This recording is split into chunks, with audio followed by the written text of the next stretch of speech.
அனைத்து உறவுகளுக்கும் வணக்கம்.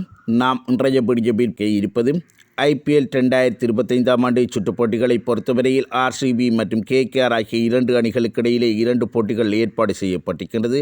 அதற்கமைய அந்த இரண்டு போட்டிகள் ஏற்பாடு செய்யப்பட்டிருப்பதன் அடிப்படையில் இரண்டு அணிகளுடைய சொந்த மைதானங்களிலும் ஒவ்வொரு போட்டிகள் இடம்பெற இருக்கின்றது. அதற்கமைய RCB அணியினுடைய சொந்த மைதானமான பெங்களூர் சின்னசுவாமி ஸ்டேடியத்திலே இந்த RCB மற்றும் KKR ஆகிய இரண்டு அணிகளுக்கு மோதுகின்ற சந்தர்ப்பத்தில் எந்த அணியினருக்கு இந்த மைதானம் சாதகமான தன்மையினை கொடுக்கப் போகின்றது என்பது தொடர்பாகவே நாம் முழுமையாக பார்க்கக்கூடியதாக காணப்படும்.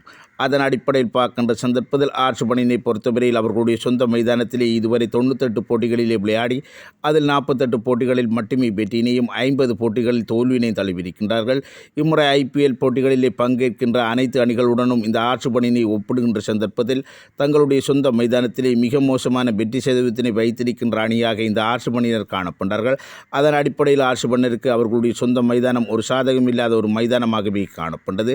அதே போன்றுதான் கடந்த IPL 2024 ஆண்டு சுற்றுப் போட்டிகளிலும் இந்த மைதானத்திலே 7 போட்டிகளிலே RCB அணியினர் விளையாடி அதில் 4 போட்டிகளில் மட்டுமே வெற்றியினையும் 3 போட்டிகளில் தோல்வியினையும் தழுவியிருக்கின்றார்கள். ஒட்டுமொத்த பெறுபர்கள் RCB அணியினருக்கு அவர்களுடைய சொந்த மைதானத்திலே மிகச்சிறந்த பெறுபர்களாக அமையவில்லை.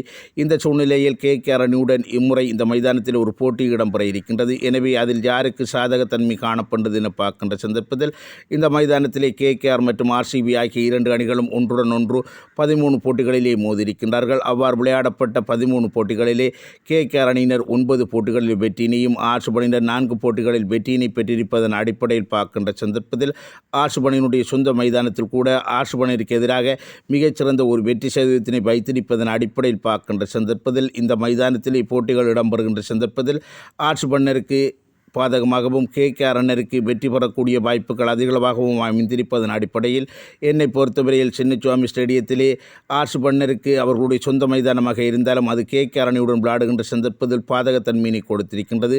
ஆனால் KKR அணியினருக்கு ஒரு சாதகத்தன்மையினை கொடுத்திருக்கின்றது என்பது எனது எண்ணம். இது தொடர்பான தங்களுடைய கருத்துக்களை கமெண்ட் செக்ஷனில் தெரிவித்துக் கொள்ளுங்கள். மற்றும் வீடியோக்கு லைக் பண்ணுங்க, கமெண்ட் பண்ணுங்கள். நன்றி, வணக்கம்.